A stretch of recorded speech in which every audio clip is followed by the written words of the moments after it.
श्रीमद् भागवत में 12 प्रकार की प्रेम के दशाओं का वर्णन, बड़ा भागवत का सूक्ष्म विषय है, समझने का प्रयास करेंगे। वास्तव में प्रेम जब होता है तो उसकी एक दशा होती है। जैसे आप प्रसन्न होते हैं तो आपका चेहरा एक अलग रूप का होता है, और क्रोध में होते तो वही चेहरा अलग रूप में दिखता है। आप वही के वही हैं, दोनों तरह की फोटो लेके देख लो। आप क्रोध में हो और उसमें कोई फोटो ले, और आपको प्रसन्न चित्त हो उस समय कोई फोटो ले, और दोनों फोटो को एक साथ रख के देखो, एक बड़ा ही प्यारा लगेगा, एक बड़ा ही बुरा लगेगा। आप एक ही दोनों फोटो में आप ही हो। दशा, तो प्रेम की दशा का बड़ा सुंदर वर्णन महर्षि व्यास करते हैं। व्यास जी कहते हैं कि कृष्ण जब चले गए मथुरा गोकुल को छोड़कर, सारी गोपियां एक दूसरे में कृष्ण का दर्शन करती हैं। कैसे? एक दूसरे से कृष्ण की बातें करती हैं, कृष्ण का सुमिरन करती हैं कि सखी रे, जब तक श्री कृष्ण थे गोकुल तब तक ही हमारा जीवन था, अब तो हम 100 की भांति जी रहे हैं। जैसे मुर्दे को स्वाद का पता नहीं है, मुर्दे को गर्मी और ठंडी का पता नहीं है, हे सखी अब हमें भी भोजन तो करते हैं लेकिन स्वाद नहीं मिलता। कब बसंत आई और कब पतझड़ हुआ समझ में नहीं आता। ये पहली दशा है, इसको कहते हैं उक्त दशा। उक्त दशा का अर्थ क्या है? हम जिससे प्रेम करते हैं उनके बारे में जब कुछ सुनने को मिले और मन हमारा प्रफुल्लित हो जाए, बार बार उनके बारे में सुनने का दिल करे, कोई हमको सुनाता रहे, इसको कहते हैं उक्त दशा।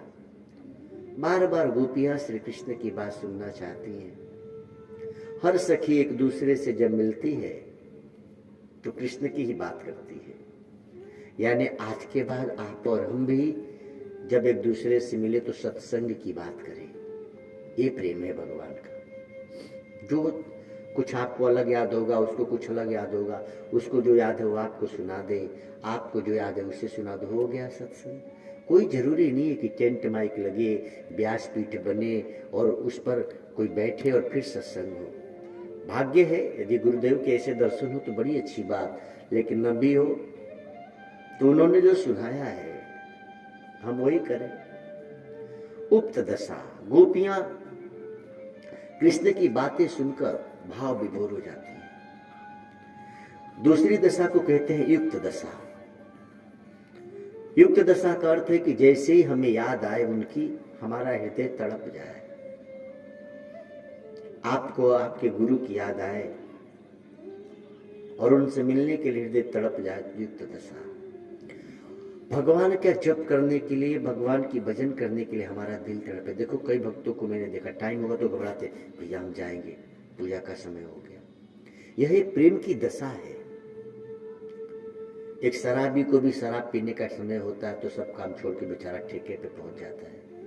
वह भक्त ही क्या जो सब काम छोड़ के जप करने ना लग जाए? तुम क्या शराबी से भी गए बीते हो? तो युक्त दशा, हम तड़प जाएं अपने उस प्रीतम से प्रेम करने के लिए। तो उससे प्रेम करने का तरीका क्या है? बस उसे याद। हम जितना, अच्छा देखो, आप चाहते हो ना कि भगवान आप पे दया करे, चाहते हो ना दया करे, तो भगवान दया कैसे करेगा? दया शब्द का उल्टा करो, दया का उल्टा याद। आप भगवान को याद करो तो भगवान दया करेंगे, और कोई विकल्प नहीं। ये बड़े लोग कम बुद्धि के जो कहते हैं कि हे भगवान हम पास हो गए तो लड्डू खिलाएंगे, लड्डू चढ़ाएंगे। अरे वाह, भगवान क्या इतना लोभी है कि तुम्हारे लड्डू के लिए तुमको पास करेगा?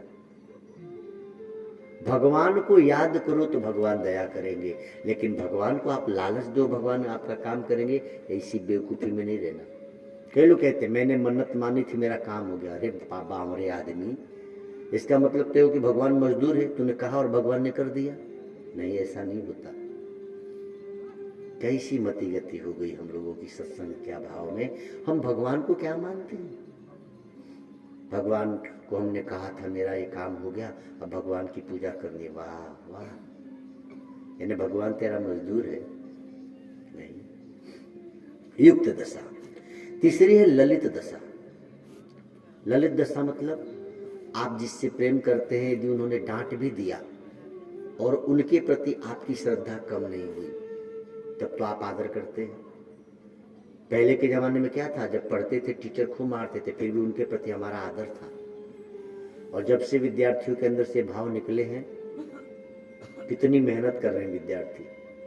कोई कोचिंग ट्यूशन न करे विद्यार्थी, लेकिन जो गुरुजन हमको पढ़ाते हैं उनका अहोभाव से आदर करें, तो बिना कोचिंग बिना ट्यूशन के भी आप पढ़ने में अच्छे हो सकते हैं।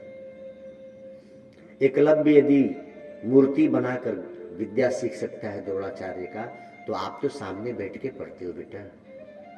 गुरु के प्रति अहोभाव नहीं है।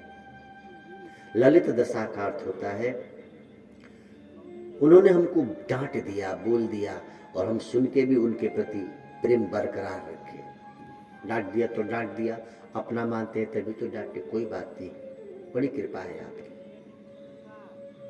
वो जिसको प्रेम करता है उसी को आजमाता है। तो आपको यदि संत डांटे, गुरु डांटे, तो समझो आप पर स्नेह उनका है। ये ललित दशा। भागवत ने कहा चौथी है दलित दशा। उनसे दूरी होने पर, उनसे वियोग होने पर हम भरत जी की नाई, जैसे भरत जी राम जी से दूर हुए। रामचरितमानस में श्री भरत जी का ऐसा चरित्र है, यदि ध्यान पूर्वक पढ़ा जाए भरत जी को, तो राम जी से भी ज्यादा प्रेम भरत जी से हो जाता है। भरत चरित्र यदि कोई पढ़े, और मैं मानता हूं कि हर छोटे भाई को भरत का चरित्र पढ़ना चाहिए और हर बड़े भाई को राम का चरित्र पढ़ना चाहिए। राम और भरत का मिलाप यदि भारत के हर घर में प्रतिदिन पढ़ा जाए, तो मुझे लगता नहीं कि कोई भाई भाई से कभी अलग होगा। भाई भाई से जब लगे ना कि झगड़ा हो रहा है, तो कुछ न कीजिए, कृपा करके बस रामचरितमानस लीजिए और भरत मिलाप पढ़िए। भरत मिलाप में भरत जी भी हैं, राम जी भी हैं और ऋषि मुनि भी हैं। बड़ा सुंदर है। टूटता हुआ घर, बिखरता हुआ घर बच जाता है। तो हम जिससे दूर होते हैं, दलित दशा, हम जिससे प्रेम करते हैं, उनके वियोग में हम जब तड़पने लगते हैं, तो ये हमारी दशा की चौथी भूमिका है। हम उनके लिए अपना सब कुछ भूल जाते हैं। भरत जी को राज दिया जा रहा था और भरत के आंखों में आंसू थे कि क्या सब मैं ही, सारा कलंक मेरे लिए ही है। अयोध्या की राजगद्दी ठोकर मारी जा रही है। राम कहते हैं कि मैं नहीं बैठूंगा और भरत कहते हैं कि मैं नहीं बैठूंगा। क्या प्रेम है इन भाइयों का। ये वो भारत है जहां अयोध्या की राजगद्दी को दोनों भाई एक दूसरे को त्यागने को तैयार है। आज उसी भारत में सत्संग और कथा के अभाव में छोटी छोटी बात के लिए दो दो भाई लड़ जाते हैं। भारत वही है। बस यही बतला, हम राम और भरत जैसे गुरु के द्वार जाना छोड़ दिए। राम और भरत के जैसे हम गुरु की आज्ञा में रहना बंद कर दिए हैं। नहीं तो बाकी अपना देश आज भी वही है। अच्छा, आज भी तो अयोध्या वही पे है, सरजू वही बह रही है, काशी वही है, गंगा वही है, आज भी अन्नपूर्णा वही पे है। काशी नहीं बदली, काशी वाले बदल गए। अयोध्या नहीं बदली है, अयोध्या वाले बदल गए। तो आपसे निवेदन, दलित दशा। पांचवा है मिलित दशा। मिलित दशा का अर्थ है अधिक समय तक वियोग होने के बाद जब हम उनसे मिलते हैं और मिलने के बाद जो हमारे आंखों से आंसू निकलते हैं, उसको कहते हैं मिलित दशा। इस दशा का अनुभव माताओं को खूब है। आपकी बेटी विदाई होकर चली जाती है और साल दो साल बाद जब आती है, तो जैसे ही बेटी आती है तो माँ और बेटी जब मिलते हैं तो दोनों के आंखों में आंसू आ जाते हैं। ये दुख के नहीं है, ये मिलित दशा, मिलने के आंसू है। हम अपने गुरु से, अपने भगवान से दूर हो जाए और जब उनसे मिले, आवत साधु नहर खिया, जात न दिन ही रोए। संत और गुरु की विदाई में जिनकी आंखों में आंसू आ जाते हैं, यह दशा है, यह प्रेम की दशा है। रोने वाले बहुत हैं। कुछ लोग पैसे के लिए रोते हैं, पैसा चला जाए तो रोते हैं, पैसा चला गया तो रोते हैं, पद चला गया तो रोते हैं, गहना चला गया तो रोते हैं। बड़भागी वो है जो अपने गुरु और भगवान के लिए रोते हैं, वो आंखें धन्य हो जाती हैं। आज गोपियों की आंखें धन्य हैं, गोपियां कृष्ण के विरह में रो रही हैं। आप और हम भी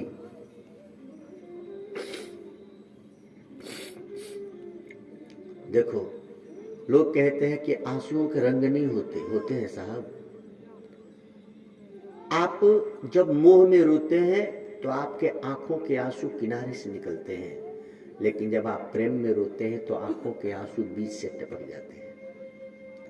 आप मोह में रोते हैं तो आंखों के आंसू गर्म होते हैं, लेकिन जब आप किसी के प्रेम में रोते हैं तो वो शीतल होते हैं। आज गोपियों की आंखों में जो आंसू हैं, गोपियों के आंखों के आंसू को देखकर मानो जमुना भी शर्मा गई। जमुना कह रहे कि गोपियां हमसे बड़भागी तुम हो, तुम अपने कृष्ण के लिए रो तो रही हो, मैं तो जल ही हूं, रो भी नहीं पा रही। दोनों ही कृष्ण से प्रेम करती हैं, गोपियां भी और जमुना भी, लेकिन गोपियों का रोना देखकर जमुना माँ उनको आशीर्वाद देती है कि हे गोपियां, तुम धन्य हो, तुमने पढ़ाई नहीं की, लेकिन हे गोपियां, तुम्हारी कथा भागवत महापुराण में गाई जाएगी। क्या दशा है गोपियों की, मिलित दशा।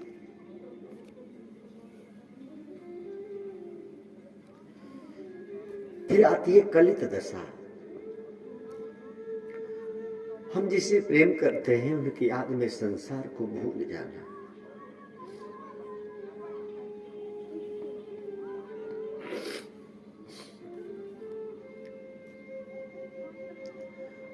याद नहीं गोपियों को कि घर भी जाना है।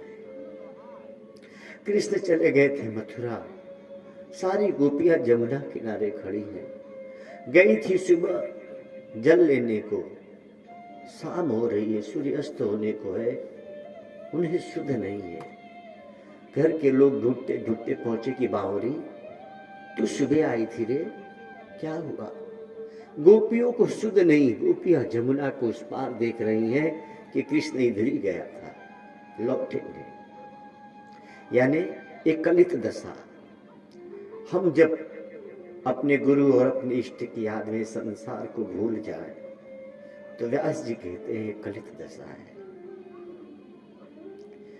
भागवत की इस प्रसंग में महर्षि व्यासों की आंखों में आंसू आ गए थे। लिखने वाला स्वयं प्रेम में खो चुका था और शायद इसीलिए उन्होंने लिखा ताकि हम जान पाए कि वास्तव में प्रेम की दशा क्या है।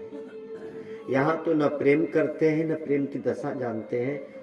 वासना में लिप्त रहने वाले को क्या पता प्रेम कैसा होता है। हाड़ मास की शरीर में यदि प्रेम है तो प्रेम नहीं है। प्रेम तो गोपियों ने किया। फिर छलित दशा, सातिम। इसका अर्थ होता है अपने इष्ट से अधिक प्रेम होने के कारण कभी कभी उन पे क्रोध भी आ जाता है। जैसे लक्ष्मण जी को, लक्ष्मण जी राम जी से इतना प्रेम करते हैं कि राम जी जब समुद्र को मनाने के लिए तपस्या करने बैठे, यह मत लक्ष्मण को नहीं भावा। लक्ष्मण जी को अच्छा नहीं लगा। लक्ष्मण जी राम जी को जरा भी दुखित देखना पसंद नहीं करते। यह भी एक प्रेम की दशा है। व्यास जी कहते हैं कि आप जिससे प्रेम करते हैं कभी कभी, जैसे देखो हमको और आपको अपने माँ बाप से बहुत प्रेम हो जाता है, और जब बुढ़ापे में माँ बाप कोई काम करते तो बेटा डांटता है, क्या जरूरत बा करे कि बिना मतलब की। इसलिए डांट रहा है कि उसको अपने पिता से बहुत प्रेम है। वो नहीं चाहता कि अभी बुढ़ापे में कुछ करें, वो चाहता है कि आराम करें। और उससे में माँ बाप जब कुछ करते हैं तो बेटे डांटते हैं, तो उस डांट में भी प्रेम है। राम जी को लखन जी डांटते हैं, लेकिन लखन की इस डांट में प्रेम है, इसलिए राघवेंद्र हंसकर स्वीकार कर लेते हैं। तो यह भी एक प्रेम की दशा है।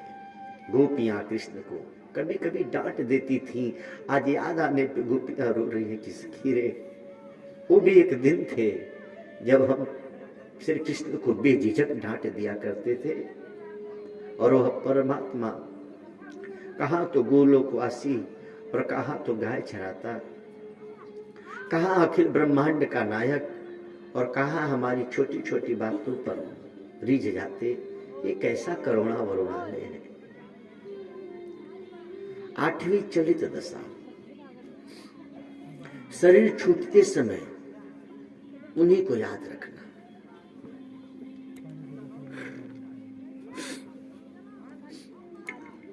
चलित दशा का अर्थ है शरीर छूट रहा हो उस समय आपको जिसकी याद आ जाए, मानो सबसे अधिक उसी से प्रेम है। शरीर छूटते समय यदि गुरु और गोविंद की याद आ गई, यह दशा हमें तार देगी। लेकिन शरीर का जाने का समय और संसार याद आ रहा है तो 84 की चौकड़ी बाकी है। ये चलित दशा है। इसीलिए प्रतिदिन प्रार्थना करें। ऐसा नहीं कि आखिरी दिन मरते समय भगवान को याद कर लो, नहीं आएगा याद। रोज सोते समय जो ईश्वर को याद करते हैं तो आखिरी में मौत के समय भी उन्हें भगवान याद आते। इसलिए एक प्रार्थना तो सभी से है, आज से गांठ बांध लीजिए। जब भी नींद में जाइए भगवान को याद करते करते आंख बंद लीजिए। भले पत्नी बगल हो, पति बगल हो, लेकिन जब सोने लगो तो सोचो कि प्रभु अब तो बस आपकी अब हूं, अब मैं शरीर आपको सौंपता हूं। अब गहरी नींद में हम चले जाएंगे तो मृतक अवस्था में होते, मुझे नहीं पता है कि मैं कौन हूं। सो जाने के बाद थोड़ी पता रहता है। भगवान को सौंप, ईश्वर को याद करते करते आंख बंद करेंगे तो आखिरी समय में भी जब आंख बंद होगी तो ईश्वर को याद करो।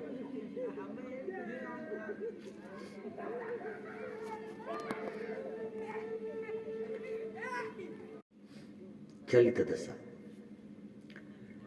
शरीर छूटते समय हमको अपने इष्ट की याद आ जाए। 9वीं है क्रांत दशा, यानी अपने इष्ट का मन ही मन हम श्रृंगार करें, उनसे बातें करें। जैसे मीरा जी करती थी। मीरा कमरा बंद की है और मीरा बात कर रही है, उदा ने सुना। उदा दौड़ के गई और राणा को बुलाई कि किसी पराये मर्द से बात कर रही है। अच्छा, राणा भी आके कान लगाया तो आवाज आ रही थी, लेकिन जब दरवाजा तोड़ा गया, खोला गया तो अंदर कोई नहीं, सिर्फ मीरा थी। यह एक प्रेम की ऐसी दशा है, क्रांत दशा। जब इस अवस्था में हम पहुंचते हैं तो आप अपने इष्ट से बात करने लगते हैं और आप जो कहोगे उधर से आवाज भी आएगी, बाहरी लोगों को सुनाई भी देगी, भले और किसी को दिखाई दे ना दे। जैसे मीरा उस मूर्ति में समा गई।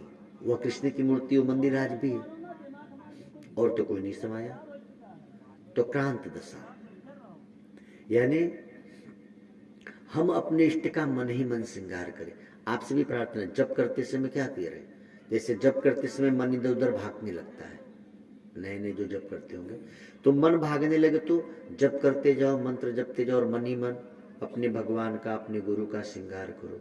मन ही मन अयोध्या पहुंच जाओ। राम जी की मंत्र जपते हो तो, कृष्ण की मंत्र जप रहे तो मन ही मन, मतलब मने मन को भगवान के कार्य में लगा दो, इधर उधर न भगाओ। मन ही मन भगवान का श्रृंगार करना, मन ही मन उनसे बात करना, यह क्रांत दशा। 10वीं है विरहत दशा, यानी उनके बिना जीवन व्यर्थ लगने लगे। जैसे माता राधा जी, भागवत में कथा आती है कि कन्हैया जी का जब विवाह हुआ रुक्मिणी जी के संग, तो सारे गोकुल के ग्वाल गोपियां गए, लेकिन राधा जी नहीं गई। राधा को लगा कि जब कृष्ण का विवाह ही रुक्मिणी से हो रहा तो अब जाके क्या लाभ। यानी अपने इष्ट के बिना जीवन व्यर्थ लगने लगे। यह एक दशा है जिसको कहते हैं विरहत दशा। जिस दिन आपको जप करने के बिना अच्छा न लगे, पूजा करने के बिना अच्छा न लगे, समझो ये मेरा प्रेम बढ़ा भगवान के प्रति। लेकिन मोबाइल का रिचार्ज खत्म हो जाए एक दिन तो लोगों को चैन नहीं मिलता, और 4-10 दिन पूजा छूट जाए कोई बात नहीं, बहाने ढूंढते रहते पूजा छोड़ने का। कुछ भी हो गया, बोले पूजा नहीं करी आज। पता लगा आज गन्ना बोना है तो पूजा बंद, गन्ना काटना है तो पूजा बंद, शादी ब्याह में जाना है तो पूजा बंद, मेहमान आज आ गए तो पूजा बंद, खाना कभी नहीं हुआ बंद। भजन पहले बंद, भोजन कभी न बंद। कितना गलत बात है। विरहत दशा। फिर एक 11वीं बात कहते हैं गलित दशा। भगवान को शाश्वत मानकर उसे पाने की इच्छा करना। ऐसा ना सोचो कि भगवान 7वें आसमान पे मिलेगा, नहीं। ऐसा सोचो कि जब सिबरी को मिला, मीरा को मिला, अनेक महापुरुषों को मिला, तुकाराम जी को मिला, तुलसीदास जी को मिला, सूरदास जी को मिला, तो मुझे भी मिलेगा। पक्का विश्वास करके जब हम ईश्वर की भजन करते, इसी कलिकाल में जब तुलसीदास जी को हनुमान जी, राम जी से मुलाकात होती है, जय जय समर्थ रघुवीर, छत्रपति शिवाजी के गुरुदेव समर्थ रामदास जी को राम जी के दर्शन होते हैं, तो हमें क्यों नहीं हो सकते। लेकिन इसके लिए आपको अपने अंदर के अज्ञान को गलाना होगा, अभिमान को मिटाना होगा। गलित दशा। और 12वीं है संतप्त दशा, अर्थात जहां नजर जाए वहीं परमात्मा नजर आए। यह 12वीं आखिरी दशा है। जब भगवान से प्रेम हो जाता है तो फिर जित देखूं तित श्याम मई है। गोपियां इस अवस्था में पहुंच गई थी, इसीलिए उद्धव जैसा ज्ञानी गया और जाके हार मान गया। उद्धव जी साधारण नहीं है, बृहस्पति के शिष्य हैं। लेकिन उद्धव जैसा ज्ञानी जब गोपियों की दशा देखते हैं, गोपियों ने कहा किसका संदेश लाए हो और कौन तुम्हारे यहाँ गया, हमारे से हमारे कन्हैया कभी दूर ही नहीं हुए। जित देखूं तित श्याम मई है। नतमस्तक हो गए उद्धव जी की, धन्य है तुम्हारी भक्ति। गोपियां जैसे राम जी, हे खगमृग हे मधुकर श्रेणी, क्या प्रेम की पराकाष्ठा थी। कितना प्रेम है माता सीता जी के प्रति भगवान श्री राम को। क्या प्रेम में विहल हुए हैं भगवान राम कि माता सती धोखा खा गई। इतना सुंदर प्रेम का वर्णन है गोपियों का। उद्धव जैसा ज्ञानी नतमस्तक हो गया। तो संतप्त दशा, यानी हम जहां देखें वहां हमारे गुरु, हमारे भगवान नजर आए, यह संतप्त दशा है। तो ये 12 दशा का आपके अंदर रोपण होगा, निरूपण होगा। कब होगा? एकाएक नहीं हो जाएगा, धीरे धीरे जब करते करते। कोई एक दिन में बीए तो नहीं कर लेता ना। कितना हो बच्चा तेज हो तो एक दिन में बीए नहीं कर लेगा।